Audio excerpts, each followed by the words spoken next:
예배를 시작하겠습니다. 하나님 아버지 감사합니다. 새해를 밟고 또 수요 예배가 온라인에 다시 진행되고 또 이렇게 찬양할 수 있도록 이 자리를 허락해 주셔서 감사합니다. 하나님, 저희가 찬양하고 또 아버지의 말씀을 들을 때 저희의 마음 중심으로 그 모든 것들을 갈망할 수 있도록 인도해 주시고 성령으로 충만할 수 있도록 이끌어 주십시오. 이 시간 찬양 드립니다. 하나님, 주님 앞에 정직하게 찬양할 수 있도록 이끌어 주십시오. 감사합니다. 예수 그리스도의 이름으로 기도드렸습니다.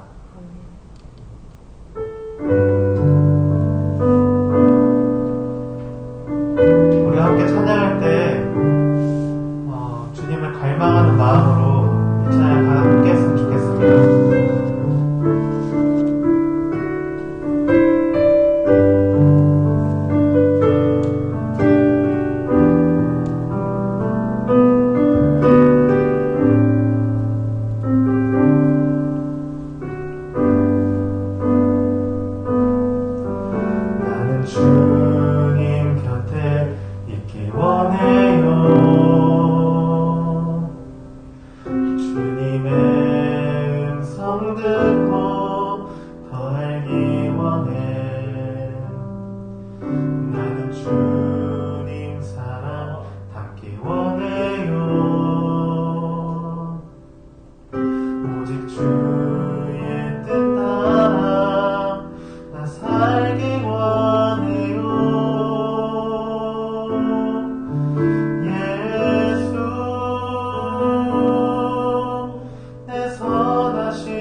주님을 신뢰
주님을 신뢰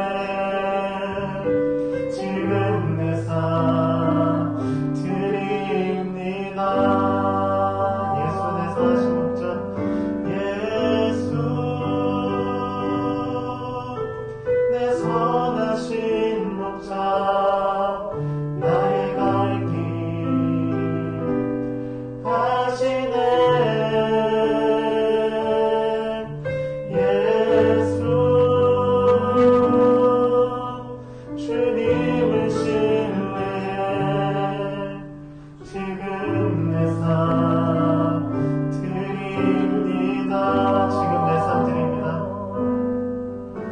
지금 내 삶 드립니다. 지금 내 삶 드립니다.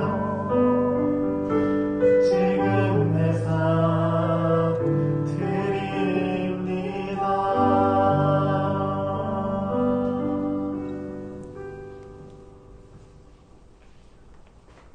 2021년도를 시작하면서 우리 수요 예배와 또 새벽 예배 모두 온라인으로 우리가 이렇게 예배를 같이 드립니다.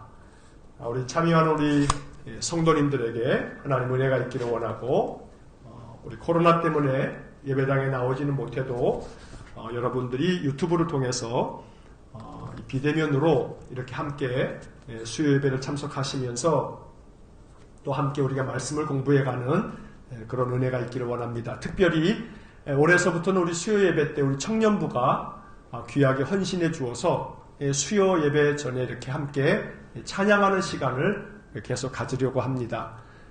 청년들이 지난 연말에 우리가 역대하 공부를 하면서 역대하의 하나님의 그 선한 왕들이 무엇보다도 예배 중심, 또 특별히 찬양대를 세워서 이렇게 하나님 앞에 나아가는 그런 모습을 보면서 올해 이렇게 아름답게 찬양 사역에 헌신해 주었습니다. 여러분, 우리 교회 청년들을 위해서도 또 많이 기도해 주시기를 바랍니다. 우리 잠시 기도하고 우리 함께 말씀을 보겠습니다.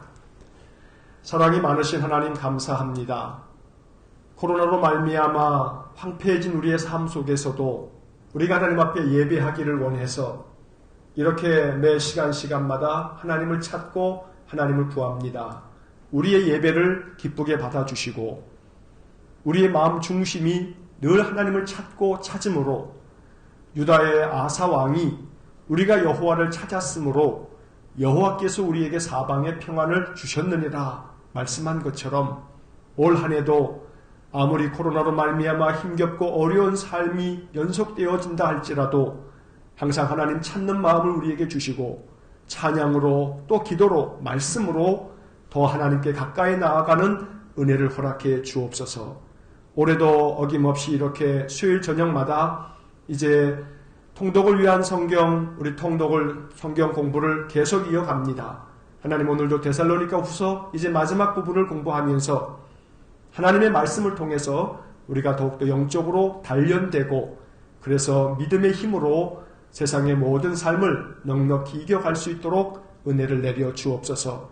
온라인으로 참여한 우리 모든 성도님들의 마음속에도 지혜의 영을 부어주셔서 하나님 말씀을 깊이 깨달으면서 말씀을 통해서 믿음이 더욱 굳건해지는 복을 내려 주옵소서. 예수님 이름으로 기도하옵나이다. 아멘. 자, 온라인으로 예배하시는 우리 분들은 프린트물이 없으시겠지만 여러분, 제가 말씀드리는 성경 구절을 이렇게 펴셔서 성경 구절을 같이 이렇게 읽어가면서 우리가 함께 오늘 말씀 공부를 하겠습니다.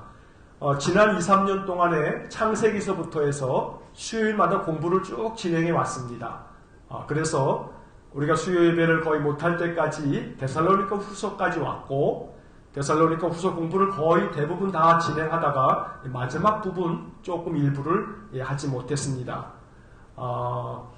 창세기서부터 데살로니가 후서까지 쭉 오면서 우리가 그동안에 공부했던 이 프린트물 자료들이 있는데 나중에 요한계시록까지 다 끝나고 나면 그것을 다 한데 묶어서 이렇게 한번 우리 성도들한테 제공을 해드리든지 그럴 계획에 있습니다.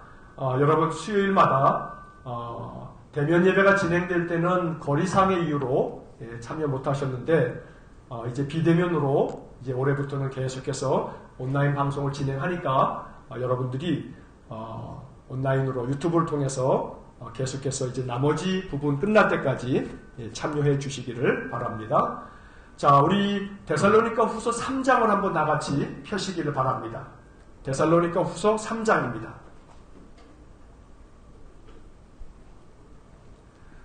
자, 데살로니가 후서 공부를 우리가 몇 주째 진행하고 있는데, 데살로니가 후서는 주님의 날에 대한 교훈, 이게 중심된 주제입니다.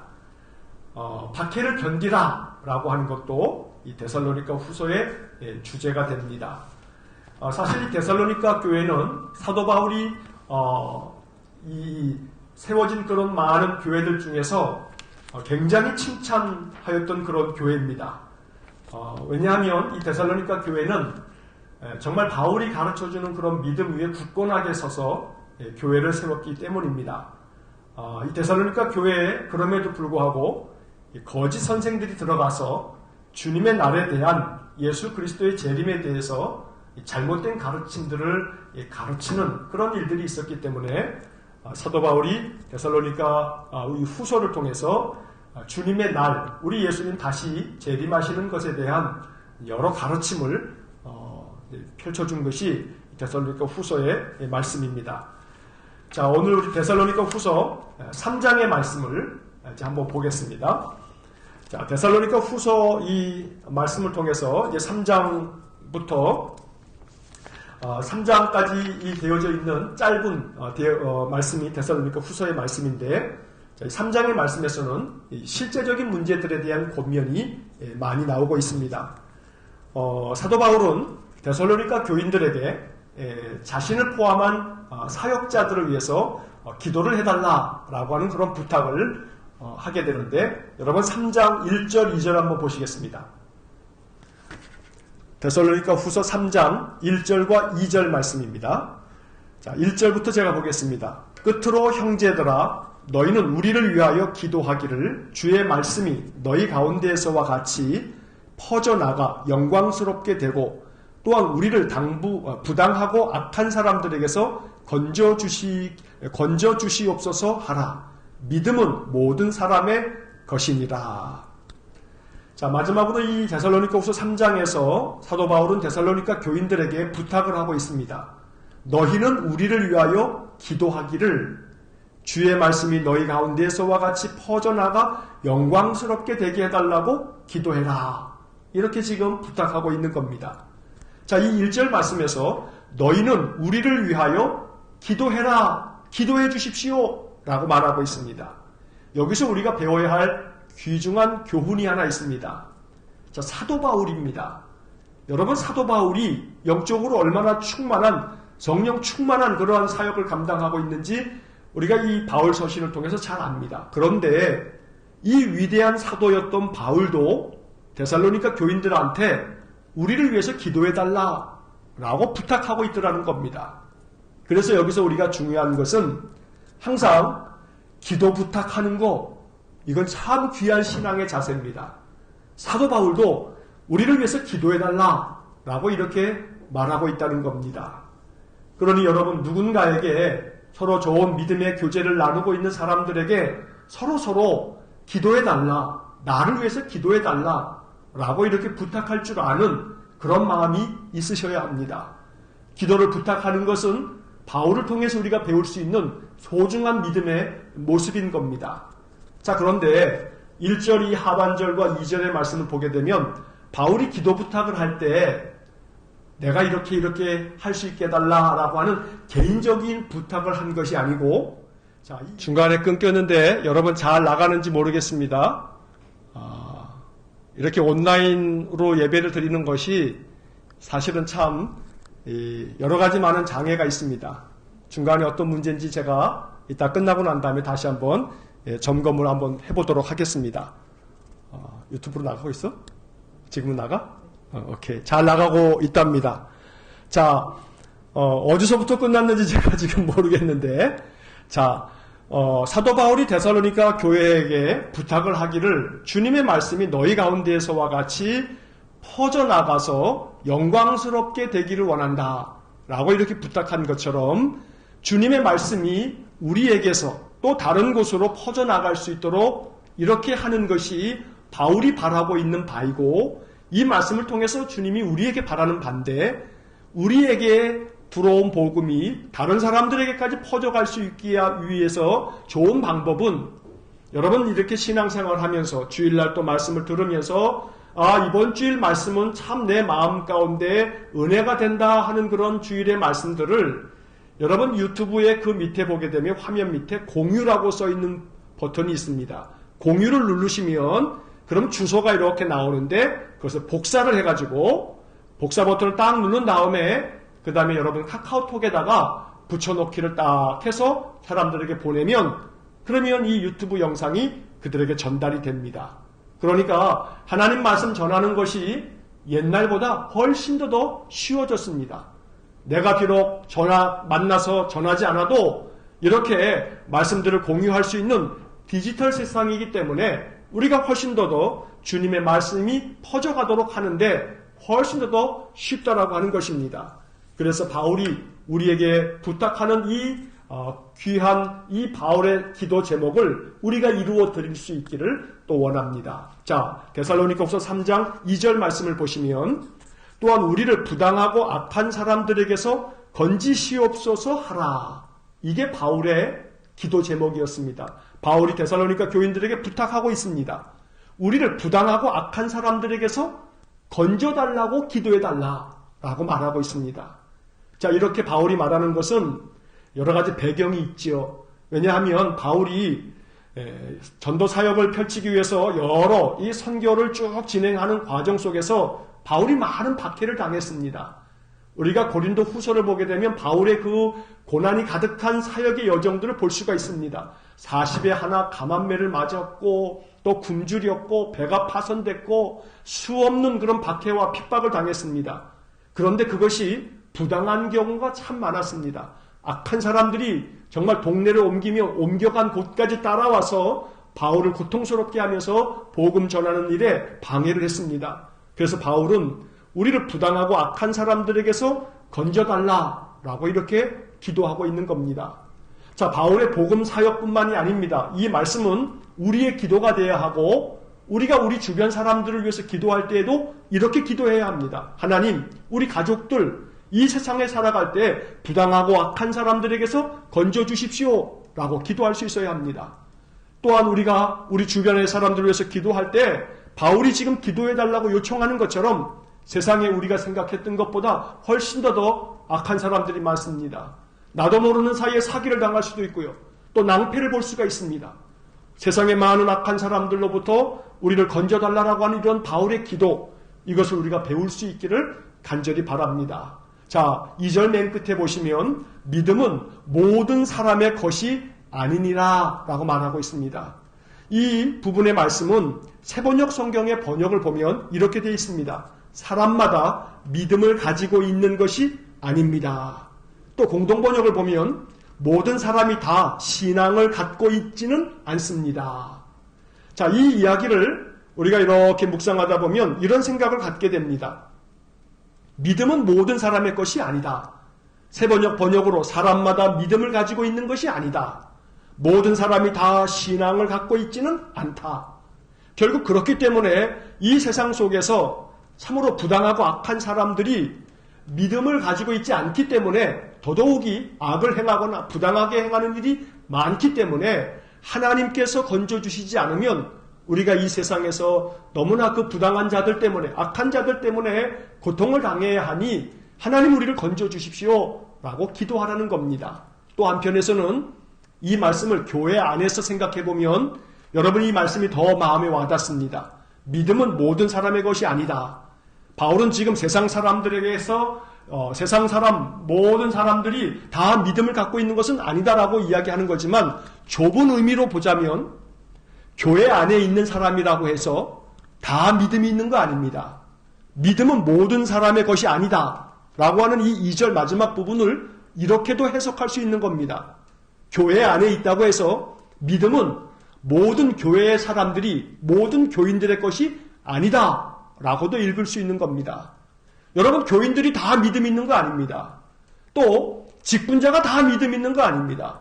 목사라고 다 믿음 있는 거 아닙니다. 여러분, 한국교회에 200만이 넘는 가난한 교인들, 교회를 안 나가지만 나 예수 믿는다, 나 하나님 섬겨 라고 생각하는 사람들, 왜 그런지 아십니까? 교회에서 사람들 때문에 실족했기 때문입니다. 그런데 그러한 분들에게 있어서 이 데살로니가 후서 3장 2절의 마지막 부분을 그들이 마음 가운데 잘 배워야 합니다. 이 말씀을 배우지 못하기 때문에 교회 안에서 실족하는 겁니다. 사람이기 때문에, 사람들이 모여있는 곳이기 때문에, 목사도 사람이고 장로도 사람이고 권사, 집사도 다 사람이기 때문에 이 데살로니가 후서 3장 2절 마지막 부분의 이 한 구절처럼 믿음은 모든 사람의 것이 아니니다. 믿음은 모든 교인들의 것이 아니다. 목사라고 장로라고 권사라고 그들 안에 참된 예수 그리스도의 믿음이 있는 것은 아니다 라고 하는 사실을 여러분들이 잊지 말아야 됩니다. 바울의 이 기도 부탁을 마음 깊이 생각하면서 이 말씀에서 교훈을 얻을 수 있기를 간절히 축원합니다. 자, 이제 그 다음 3절부터 5절까지의 말씀입니다. 바울은 주님이 데살로니가 교인들을 지키시며 굳건하게 하실 것이라고 확신을 하면서 기도를 하게 됩니다. 자, 여러분 데살로니가 후서 3장 3절부터 5절까지의 말씀을 보시기 바랍니다. 주는 미쁘사 너희를 굳건하게 하시고 악한 자에게서 지키시리라. 너희에 대하여는 우리가 명한 것을 너희가 행하고 또 행할 줄을 우리가 주 안에서 확신하노니. 5절 주께서 너희 마음을 인도하여 하나님의 사랑과 그리스도의 인내에 들어가게 하시기를 원하노라. 자, 이 3절의 말씀에 보면 주님은 미쁘사 믿음직하신 분이기 때문에, 우리가 믿을 만한 분이기 때문에 너희를 굳건하게 하시고 악한 자에게서 지키시리라. 자, 이게 바울의 간절한 기도였습니다. 여기서 중요한 것은 주님께서 너희를 굳건하게 해주시기를 원한다. 이 바울의 마음을 우리가 헤아릴 수 있어야 합니다. 굳건해져야 합니다. 강해져야 합니다. 약한 신앙이 아니라 강한 신앙이 되어야 합니다. 여러분, 온실 안에 있는 화초가 아니고 저 들에 피어나는 야생화처럼 거친 비바람이 불고 폭풍이 일어나고 태풍이 지나가도 꽃잎이 다 태풍 때문에 날아가고 뽑히고 많은 그런 상처를 입는 그러한 들꽃이지만, 그러나 저 야생에서 피어나는 그 야생화들은 굳건합니다. 생명력이 있습니다. 우리 기독교 신자들에게 있어서 이 코로나 시대는 정말 너의 믿음은 생명력 있는 믿음이냐 라고 하는 것을 우리에게 묻고 있는 것입니다. 너희를 굳건하게 하시고 악한 자에게서 지키시리라. 주님이 그렇게 우리에게 은혜 주실 겁니다. 그러나 우리 스스로 계속해서 주님 묵상하면서 주님께 우리의 삶을 의탁하면서 우리는 우리 자신을 살펴야 합니다. 정말로 나의 믿음은 굳건한가? 내 믿음은 흔들림이 없는가? 세상의 악한 자들이 아무리 천지에서 나를 향하여 공격해온다 할지라도 나는 그 악한 자들로 말미암아 실족하지 아니하고 내 믿음을 굳건하게 지킬 수 있는가? 그런 점에서 나 자신을 끊임없이 단련하고 끊임없이 시험에 감으로써 우리의 믿음이 주님 앞에서 아름답게 참으로 칭찬받고 인정받는, 면류관 받는 그러한 신자들이 될 수 있어야겠습니다. 자, 이 3장 4절 말씀을 보시면 너희에 대하여는 우리가 명한 것을 너희가 행하고 또 행할 줄을 우리가 주 안에서 확신하노니.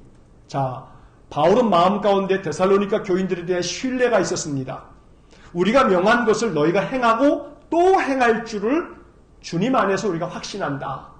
우리가 무언가 말씀을 전하고 가르치면 그러면 너희 데살로니가 교인들은 말씀대로 행하고 또 행하는 것을 내가 확신한다 라고 말하고 있는 겁니다. 이것이 얼마나 큰 칭찬인지 모릅니다.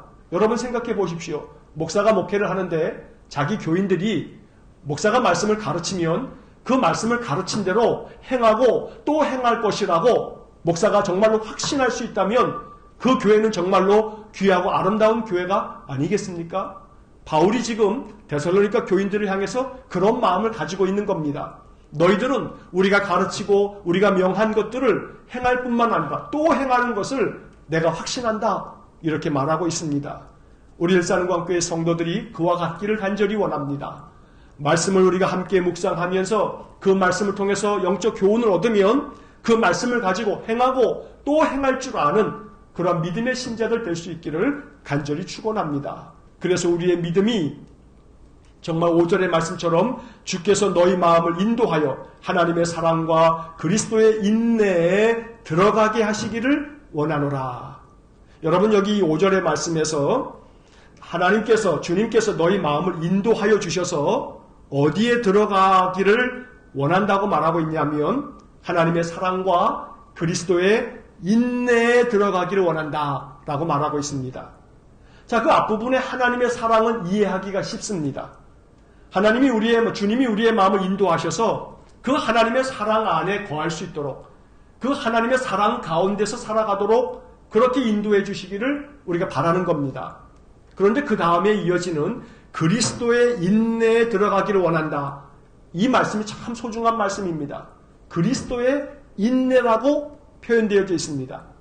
여러분, 그리스도의 인내라고 하는 것은 예수 그리스도께서 인내하신 것을 배워서 너희 신자들도 인내할 수 있기를 원한다 라고 말하는 것입니다. 여러분, 인내라고 하는 것은 오래 참는 거죠. 오래 참는 겁니다. 예수님 어느 만큼 참으셨습니까? 십자가까지 참으셨습니다. 십자가까지 참을 만큼 그리스도의 인내는 정말 우리 신앙인에게 있어서 마지막 우리의 표대입니다. 그리스도의 인내에 들어가기를 원한다. 바울이 데살로니가 교인들한테 이렇게 당부하면서 기도하고 있는 겁니다. 이 코로나 시대에 우리가 기도해야 할 바가 바로 여기에 있습니다. 그리스도의 인내에 들어가기를 원합니다. 내가 원해서 이렇게 된 것은 아니지만 이 코로나는 자의에 의해서가 아니라 우리도 어쩔 수 없는 불가항력적인 그러한 사태가 벌어진 겁니다. 그럴 때 우리에게 필요한 것은 인내입니다. 여러분, 어떤 점에서 시험을 볼 때, 여러분 학교에서 시험 이렇게 보게 되면 옛날에는 예를 들어서 25문제다 그러면 100점 만점 하니까 각 문제당 점수가 일정합니다. 모든 문제가 다 그냥 4점씩입니다. 그래서 한 문제 맞추면 4점, 25문제 다 맞추면 그럼 100점이 되는 겁니다. 그런데 요즘은 학교 시험이 그렇지 않습니다. 각 문제별로 점수 배점이 다 다릅니다. 어떤 문제는 3점, 어떤 문제는 3.5점, 어떤 것은 4점, 심지어 어떤 것은 10점, 이렇게 배점을 매겨놓은 그런 문제들이 있는 겁니다. 자, 그러면 이 말씀을 보면서 저는 그렇게 생각합니다. 우리 그리스도인들이 지금 시험을 보고 있다고 말씀드리지 않았습니까? 이 코로나 시대는 우리 그리스도인들이 믿음을 시험하는 그런 시험 기간입니다. 자, 그럴 때 있어서 좀 전에 말씀드린 것처럼 시험 문제 배점이 이렇게 쫙 있습니다. 각각의 문제에 대해서 이 점수 배점이 다 다른데 가장 큰 배점을 가지고 있는 문제가 있습니다. 저는 개인적으로 오늘 이 5절 말씀에 그리스도의 인내에 들어가게 하시기를 원한다. 그리스도의 인내야말로 우리가 인생 가운데서 가장 큰 배점을 가지고 있는 문제입니다. 다시 말하면 그리스도의 인내에 들어갈 줄 안다면 이 사람은 시험에서 많은 점수를 얻을 수 있을 겁니다. 그렇기 때문에 그리스도의 인내에 들어갈 수 있게 해주십시오. 이것이 데살로니가 후서를 이제 마지막 공부하면서 이 5절에서 우리 성도들의 마음 가운데 기도가 되기를 바라고, 이건 기도로만 끝난 문제가 아닙니다.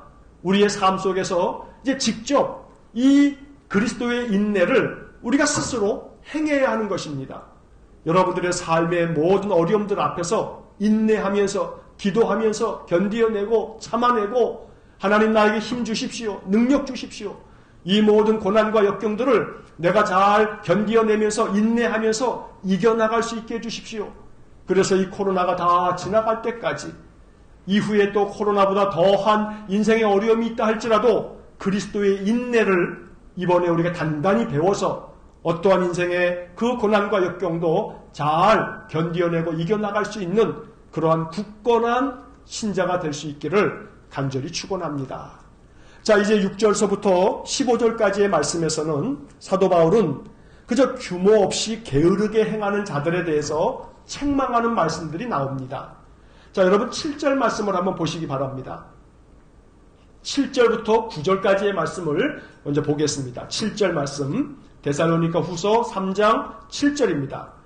어떻게 우리를 본받아야 할지를 너희가 스스로 아나니 우리가 너희 가운데서 무질서하게 행하지 아니하며 8절 누구에게서든지 음식을 값없이 먹지 않고 오직 수고하고 애써 주야로 일함은 너희 아무에게도 폐를 끼치지 아니하려 함이니 9절 우리에게 권리가 없는 것이 아니요 오직 스스로 너희에게 본을 보여 우리를 본받게 하려 함이니라. 자, 여기 7절부터 9절까지의 말씀에서 본받아야 한다라는 말씀을 여러 차례 반복하고 있습니다. 바울은 바울의 서신에서 여러 번 이 말씀들을 강조합니다. 내가 그리스도를 본받는 자 된 것처럼 너희는 나를 본받는 자가 되라. 고린도전서 11장 1절에 나오는 말씀입니다. 여러분, 바울은 항상 그리스도를 본받기 위해서 힘썼고요. 바울은 그가 세운 교회의 성도들에게 항상 이야기합니다. 너희들은 나를 본받아라. 이렇게 말합니다. 이걸 교만하다고 우리가 폄훼해서는 안 됩니다. 바울은 고린도 교회뿐만 아니라 그가 세운 많은 교회 성도들에게 우리를 본받아라 라고 말하고 있습니다. 여기 7절에 보니까 어떻게 우리를 본받아야 할지를 너희가 스스로 안다. 그러니 우리가 너희 가운데서 무질서하게 행하지 않았지 않느냐. 항상 질서 있게 행했다. 너희들이 그렇게 되기를 원한다 라고 말하고 있습니다. 질서 있는 하나님을 우리가 배워야 합니다. 우리의 일상의 삶에서 무질서하게 살아서는 안 됩니다. 무엇을 하든지 질서 있게 행할 줄 아는 그러한 지혜가 있어야 합니다. 우리가 이렇게 항상 질서 있게 살았던 것을 너희가 알지 않느냐. 너희들이 이것을 본받아야 된다. 7절에서 이렇게 말하고 8절 말씀에 보니까 누구에게서든지 음식을 값없이 먹지 않았다.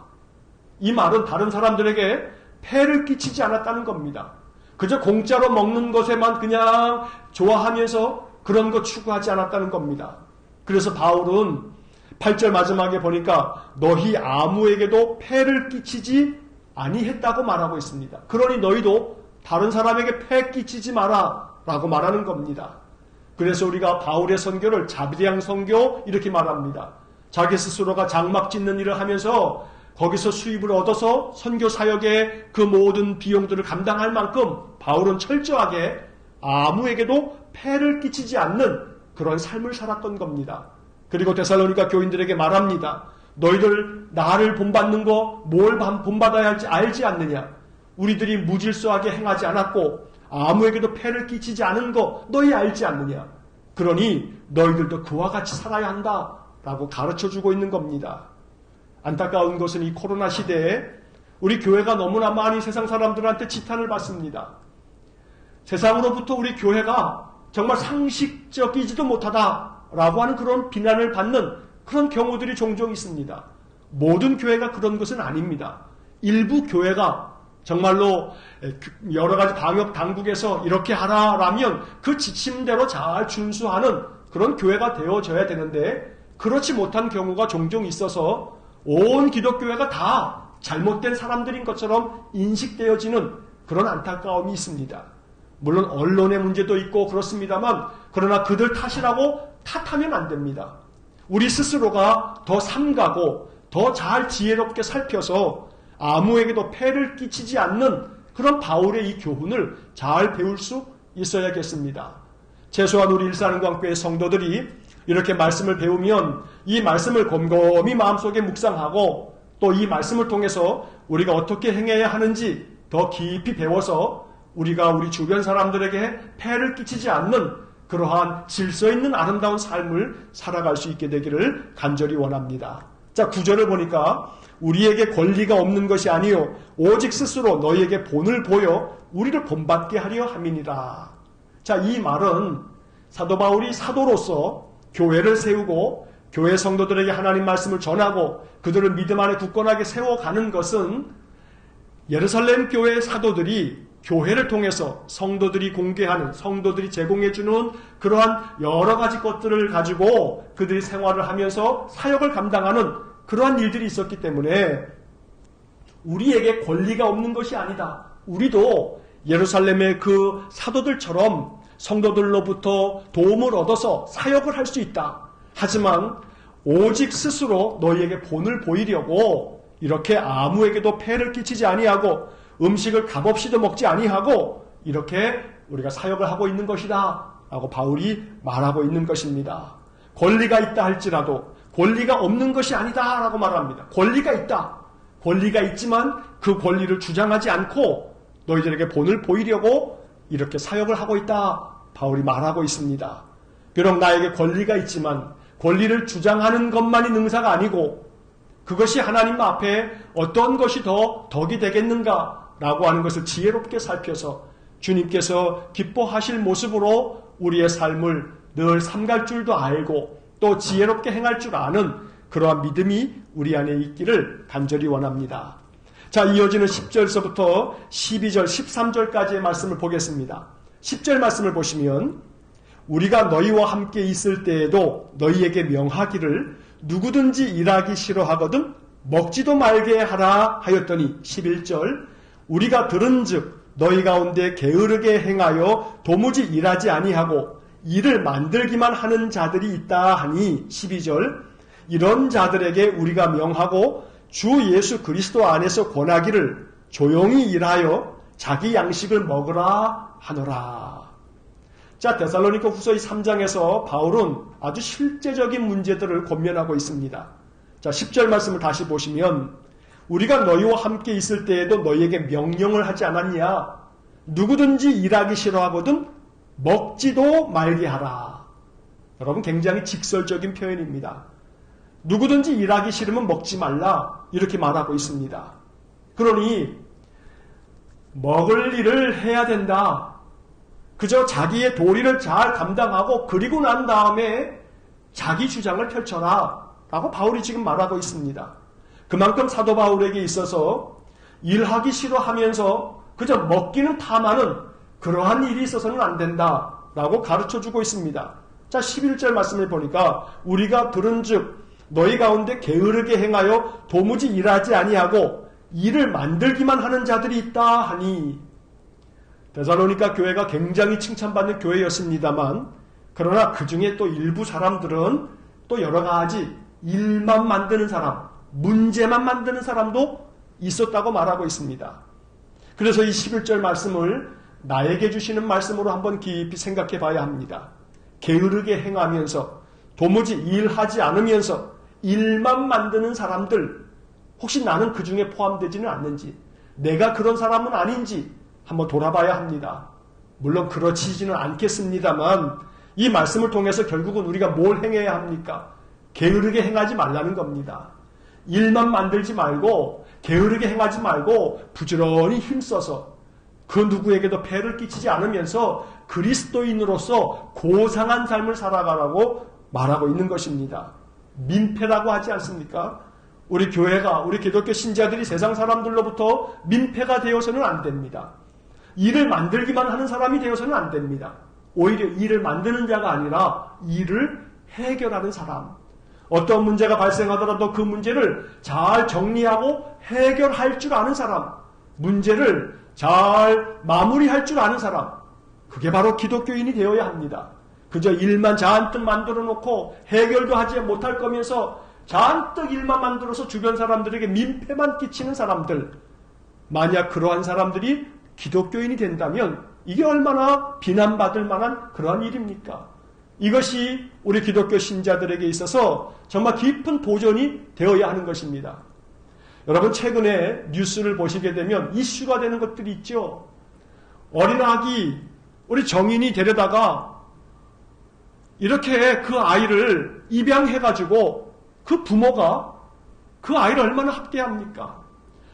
여러 가지 언론을 통해서 여러분 많은 뉴스를 접하고 그 내용을 잘 알고 계실 겁니다. 오늘도 제가 어떠한 그 뉴스를 이렇게 쭉 듣다 보니까 그런 이야기를 하더라고요. 그 양부모, 그 지인들이 주변에서 이렇게 전해주는 이야기가 언론 보도에 지금 나오고 있습니다. 뭐라고 하냐면 주변 사람들이 말하기를 저 정인이 저 양부모가 이 정인이를 입양할 때 뭐 때문에 입양했냐 하면 그 자기의 자녀에게 그저 언니 하나 만들어 주려고 그래서 데려왔다라고 이야기들을 주변에 했다는 겁니다. 여러분 근데 문제가 하나 있습니다. 안타까운 것은요. 언론에서 나오는 이야기 중에 그 양부모가요, 기독교인이라고 말합니다. 그러니 그러한 소식들을 접하는 세상의 많은 사람들이 얼마나 그 마음 가운데 아이고 또 개독교인들이구만 하고 말하지 않겠습니까? 그러니 오늘 우리들이 일만 만드는 사람들 아이고 진저리가 난다. 그냥 기독교인, 교회, 신자들 말만 들어도 아주 지겹다 지겨워. 이러한 말들, 이러한 인터넷 댓글들이요 어마어마합니다. 그러니 과연 믿음이 뭡니까? 교회가 뭡니까? 신앙이 뭡니까? 한국교회가 70년대, 80년대, 90년대를 지나면서 폭발적인 성장을 했습니다. 한국교회 같은 교회가 없습니다. 세계 선교 역사에 있어서 2000년 교회 역사 가운데서 한국교회 같은 그런 나라가 없습니다. 그런 교회가 없습니다. 그만큼 폭발적인 성장을 이루었지만 그러나 문제가 참 많습니다. 우리의 신앙이 기복적인 신앙이 되거나 우리의 신앙이 너무나 겉모양만 명목상의 신자일 뿐이지 신앙의 뿌리가 없습니다.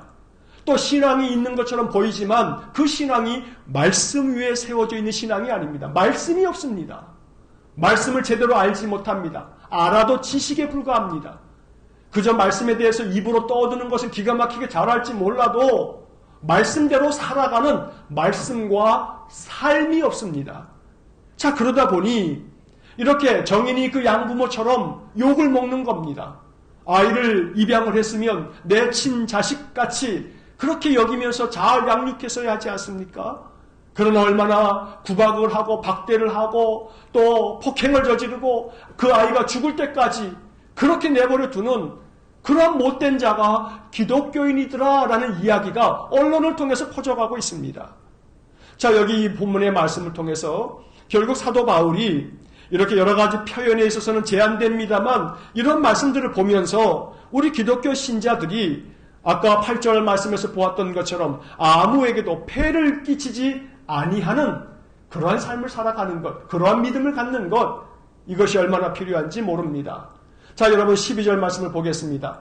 이런 자들에게 우리가 명하고 주 예수 그리스도 안에서 권하기를 조용히 일하여 자기 양식을 먹으라. 조용히 일하여 자기 양식을 먹으라. 자, 여러분 이 말씀에 대해서 성경의 말씀 이 구절을 보게 되면 세번역 성경에 이 11절의 말씀이 또 11절, 12절의 말씀이 이렇게 번역이 되어져 있습니다. 한번 제가 세번역 성경을 한번 읽어드리겠습니다.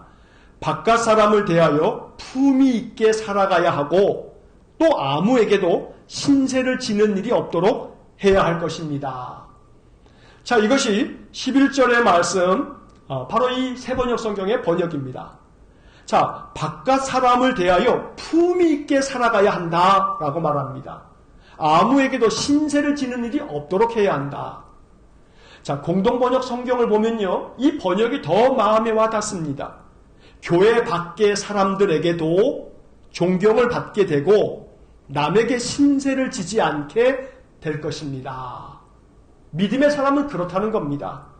교회 밖에 있는 사람들에게도 존경을 받는 것, 이게 진짜 믿음의 사람 아닙니까? 그렇기 때문에 바울이 이 말씀을 통해서 이야기한 것처럼 세번역이나 공동번역의 번역처럼 바깥 사람을 대하여서, 세상 사람을 대하여서 품위 있게 살아야 한다. 또 교회 밖에 있는 사람들에게 존경을 받아야 된다. 이것이 바로 바울이 데살로니가 교인들에게 가르쳐주고 있는 그런 말씀입니다. 외인들에 대하여서 단정하게 행하라. 바깥 사람들에게 품위 있게 행해서 존경을 받을 만큼 되어야 한다라고 말하고 있습니다. 안타깝게도 오늘날 이 한국 기독교의 신자들은 존경은커녕 품위는커녕 상식도 지키지 못하는 그런 교회와 신자들이 있기 때문에 비난을 받고 있는 것입니다. 그러므로 우리들의 마음이 이 말씀들을 보면서 깊이 경계가 되고 교훈이 되어서 세상 사람들에게 보다 더 품위 있게 살아갈 줄 알고 또 상식 그 이상으로 고상한 삶을 살아갈 줄 알고 또 교회 밖에 있는 사람들에게도 존경을 받을 만큼 우리 기독교 신자들의 신앙이, 그 삶이 참으로 바울을 배우고 예수 그리스도를 배우고 말씀을 배워서 말씀이 가르쳐주는 정신대로 살아갈 수 있기를 주의 이름으로 간절히 축원합니다. 자, 이제 13절을 보겠습니다. 13절, 형제들아 너희는 선을 행하다가 낙심하지 말라. 자, 이 말씀을 마음에 깊이 간직해야 합니다. 형제들아, 너희는 선을 행하다가 낙심하지 말라. 선을 행하다가 낙심하지 말라. 우리가 세상을 대하여서 품위 있게 행할 때에 세상 사람들은 조롱합니다. 비아냥거립니다. 그거 진짜야? 하면서 우리들의 그 진심 어린 마음을 또 왜곡하거나 또 그들이 폄훼합니다. 그러나 세상에서 우리 그리스도인들이 선을 행할 때에 낙심하지 말아야 합니다. 여러분, 이 선을 행한다, 착하게 산다, 이 말씀을 오해해서는 안 됩니다. 착하게 산다, 선을 행한다라고 하는 것은 무조건 당하는 것을 말하는 게 아닙니다. 무조건 참는 것만을 말하는 게 아닙니다. 참아야 하고 용납해야 하고 또 넉넉하게 품을 줄 알아야 합니다만, 불의한 것까지 다 참고 불의한 것까지 다 그냥 모른 척 받아들이고 품고 그렇게 하라는 이야기가 아닙니다. 그리스도의 마음을 가지고 불의한 것에 대하여서는 불의하다 말할 줄 아는 그러한 정의로운 마음도 있어야 합니다. 그러나 동시에 정의는 긍휼의 마음, 사랑의 마음을 겸비할 때 이것이 그리스도의 가르침이 된다는 것입니다. 선을 행할 때 낙심하지 말아라. 예수 믿으면서 선한 길을 걸어갈 때 낙심될 일이 많습니다. 그러나 그럼에도 불구하고 낙심하지 말라고 가르쳐주는 겁니다.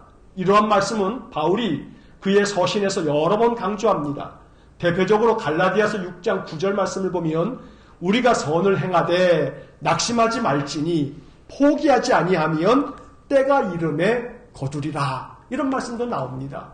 바울은 여러 번의 반복되는 말씀들을 통해서 선을 행하게 되면 낙심할 일이 생긴다, 이렇게 가르쳐주는 겁니다. 선하게 살다 보면, 믿음 안에 살다 보면 낙심될 일이 있다, 분명히. 그러나 낙심하지 말아라 라고 말하고 있습니다. 신앙생활 할 때도 마찬가지입니다. 아까도 말씀드린 것처럼 믿음은 모든 사람의 것이 아니다. 믿음이 교회에 다닌다고 직분이 있다고 그것이 신앙의 연중 아무리 많다고 그들에게 다 진짜 참된 믿음이 있는 거 아니라고 말해줍니다. 그러니 신앙생활 할 때에, 교회 생활하고 믿음 생활할 때에 낙심하지 말아야 합니다. 이 13절의 말씀이 우리에게 깊은 영적 교훈이 될 수 있기를 간절히 축원합니다. 그래서 어떤 상황에서도 신앙적으로 실족하지 말아야 되고, 그 어떤 상황에서도 그리스도의 인내를 가지고 또 잘 견디어 가면서 우리의 신앙이 더 굳건해질 수 있기를 간절히 축원합니다. 자, 이제 마지막 데살로니가 후서 3장 16절부터 18절까지의 말씀을 이제 마지막으로 보겠습니다. 16절을 보겠습니다. 평강의 주께서 친히 때마다 일마다 너희에게 평강을 주시고 주께서 너희 모든 사람과 함께 하시기를 원하노라. 자, 이 마지막 바울이 이 데살로니가 후서를 마치면서 데살로니가 교인들한테 축복의 인사를 전하면서 이 편지를 마무리합니다. 그런데 이 데살로니가 후서 3장 16절의 말씀은 정말로 아름답고 귀한 축복의 인사입니다.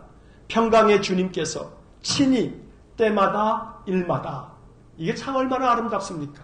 때마다 일마다 어떤 일이든지 사사건건 모든 일에 있어서 너희에게 평강을 주시고 주께서 너희 모든 사람과 함께 하시기를 원하노라. 너무나 귀한 축복입니다. 여러분 주변 사람들에게 문자를 보내실 때 이 축복의 이 글 가지고 그렇게 축복하면 어떨까요? 당신에게 하나님께서 평강 주시기를 원합니다. 주님께서 당신과 함께 하시기를 원합니다. 이렇게 축복하는 겁니다. 여러분, 그렇게 우리들의 인생의 삶이 평강의 주님께서 평강을 주시고 또 주님께서 우리와 함께 하신다면 우리의 인생의 삶에 걱정될 것이 없습니다. 어떠한 어려움과 또 고난과 역경도 견디어낼 수 있을 만큼 마음의 담력이 생기기 때문입니다. 늘 설교 시간마다 말씀을 드립니다만 문제 자체가 문제가 아닙니다. 코로나가 문제가 아닙니다. 코로나보다 그 더한 것이라 할지라도 또 코로나로 말미암아 경제적으로 우리가 너무나 얼마나 많은 고통을 겪고 있습니까? 그러나 문제는 그 자체가 문제가 아니고 그러한 문제들을, 그 힘겹고 어려운 인생의 문제들을 감당할 수 있느냐라고 하는 겁니다. 감당할 만큼 내가 담력이 있느냐, 이게 문제입니다. 그러니 내 주변 환경에 여러 시련과 역경의 그 어려움이 문제가 아니고 그 어려움을 내가 견디어내고 이겨내고 지혜롭게 헤쳐나갈 수 있겠냐 없겠냐, 이게 문제입니다. 그러니 여러 가지 문제거리가 문제가 아니고 내가 문제다. 내가 문제다. 아무리 힘들고 어려운 시련과 역경이라 할지라도 그 시련과 역경과 어려움이 문제가 아니고 그러한 모든 것들을 견디어내거나 헤쳐나갈 수 없을 만큼 연약해진 내 마음이 문제다. 아무리 힘들어도 견딜만 하고 이겨갈만 하다고 여기면서 그 모든 것들을 통과해낼 수 있는 마음의 담대함이 있다면 문제될 게 하나 없습니다. 그러니 여러 가지 어려움이 문제가 아니고 그 어려움을 대하는 내 마음 심령이 문제다. 이걸 바라볼 줄 알아야 합니다. 여러분 단순히 이렇게 비교한다라고 하는 것이 꼭 좋은 방법은 아닙니다만 생각해 보십시오. 여러분 많은 어르신들, 특별히 전쟁을 겪은 어르신들 세대에 있어서 생각해 보십시오. 코로나가 어렵습니까? 전쟁이 어렵습니까?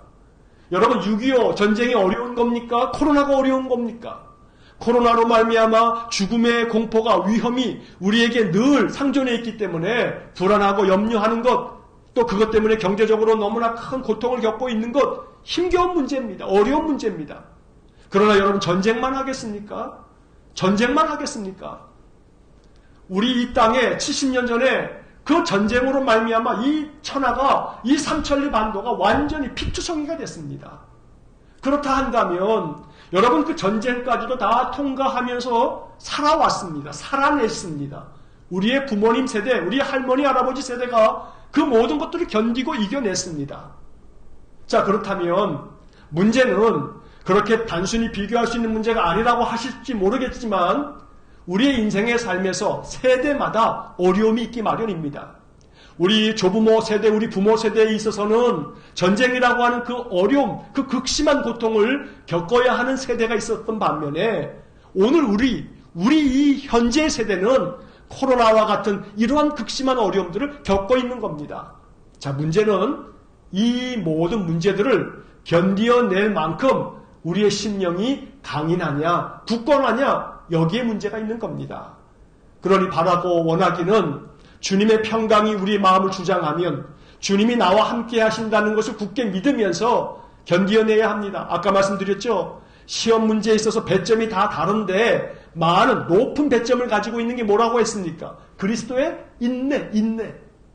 그리스도의 인내가 우리에게 잘 단련되어져 있으면 인생의 삶에서 그 높은 배점을 우리가 맞을 수 있는 겁니다. 자, 그러니 주께서 우리에게 평강 주시기를 원합니다.